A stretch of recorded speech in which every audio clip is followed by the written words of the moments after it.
Hey everyone, this is Christopher Brown here again from AlphaLifestyleAcademy.com, and I'd like to welcome you to another video.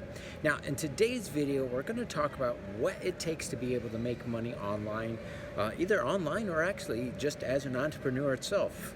Whether you're in sales or make money online, we're going to talk about what it takes to be able to do that.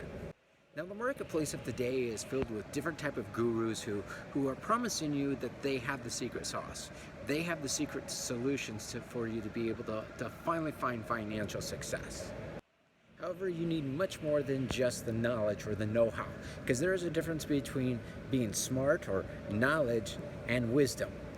Knowledge is just that you know how to do something, but wisdom is the actual execution and the follow-through that you're actually accomplishing these goals. Again, if you've seen some of our other previous videos, you know that there are two personality traits that are the greatest predictors of wealth. And number one of that being a high IQ, and the other is a trait known as conscientiousness. So what kind of IQ do you need to be successful? So in the following video with Dr. Jordan Peterson, he's going to explain the type of IQ that you're going to need to be able to make money online. That's why so many people fail. It's not that the programs don't work, it's just that you need an adequate level of IQ. And we're also going to talk about the IQ needed for being a sales manager to operate as a manager, managing different salespeople, and then general sales. So let's go ahead and check out that video. So how smart do you have to be different things in life? Well, if you have an IQ of 116 to 130, which is 85th percentile and above, so it's one person in 8 up to one person in 130, I believe, is 85, 90, 95? Is it 95? I think it's 95. One person in 8 to one person in 20. Then you can be an attorney, a research analyst, an editor, an advertising manager, a chemist, an engineer, an executive manager, etc. Now, that's not the high end for IQ, by the way. You know, that it can go up, well, it can go up indefinitely, although there's fewer and fewer people as it goes up. So if you want to be the best at what you're doing, bar none, then having an IQ of above 145 is a necessity, and maybe you're pushing 160 in some situations, and maybe that's making you one person in 10,000 or even one person in 100,000. And then also, to really be good at it, you probably have to be reasonably stress tolerant and also somewhat conscientious. So IQ of 110 to 115, so that's 85th to 73rd to 85th percentile. Copywriter, accountant, manager, sales analyst, general manager, purchasing agent, registered nurse, sales account executive. Going to be plenty of positions for people who are creative and fast on their feet and super smart. In fact, those people are going to have all the money, and that's already happening to a great degree.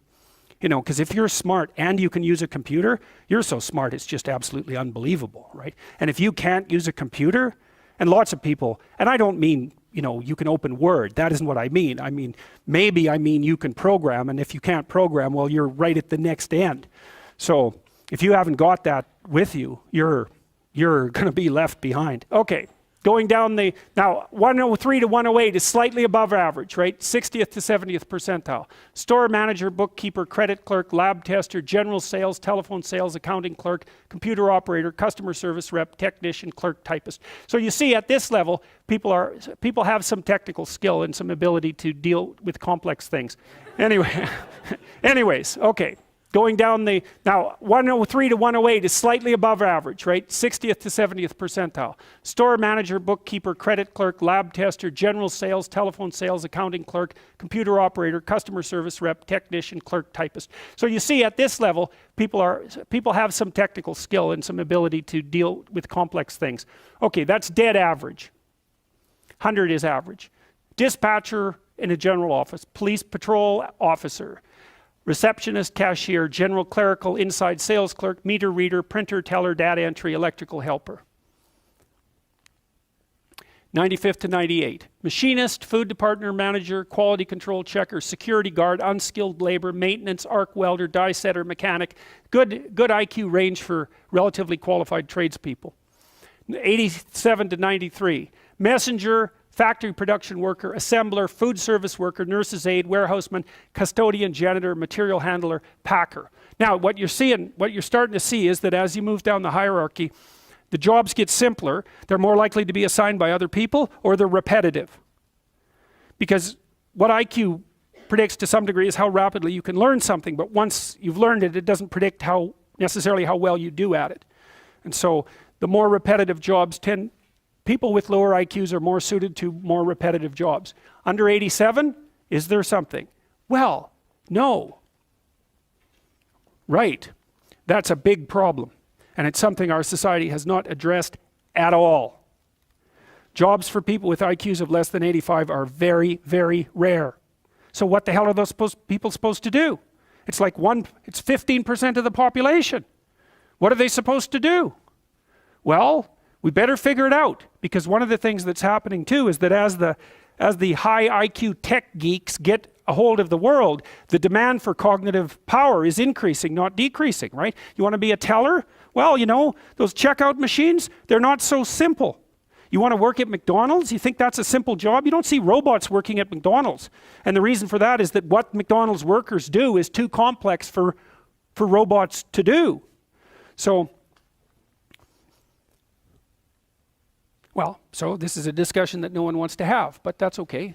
It's still a problem, and it has to be dealt with. So the US government, I think I told you this at one point already, it's illegal to induct anyone into the US Army if they have an IQ of less than 83, right? It's about 10% of the population. Because the US Army, and they've been doing IQ testing since IQ testing began, because they want everybody they can possibly get into the Army, because in peacetime, they use it as a way of moving people up the socioeconomic ladder, and in wartime, well, obviously, you need as many soldiers as you can get your hands on.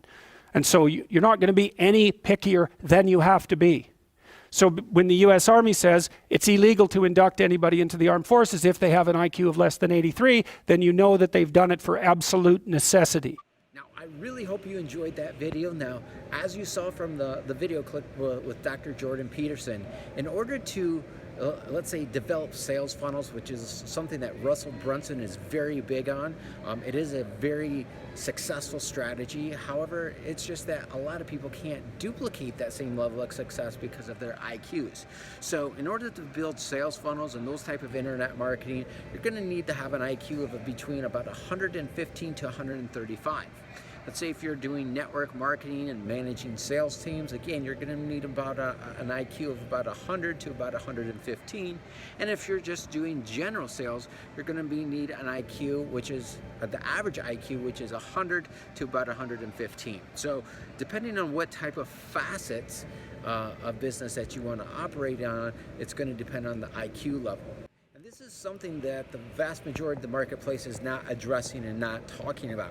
Now, Dr. Jordan Peterson, he's not a sales guru or anything like that, but this is an issue that he does address. And maybe it's just because that most people aren't even aware of it. However, there are some things that you can do to boost your IQ, which is why I want to invite you, if you haven't done so already, I want to invite you to join our online community. So if you're watching this on YouTube, you'll find the link in the description area, as well as if you're watching this video on our website, you'll be able to find the links down below directly underneath this video. And that will also allow you to take our performance-based personality test.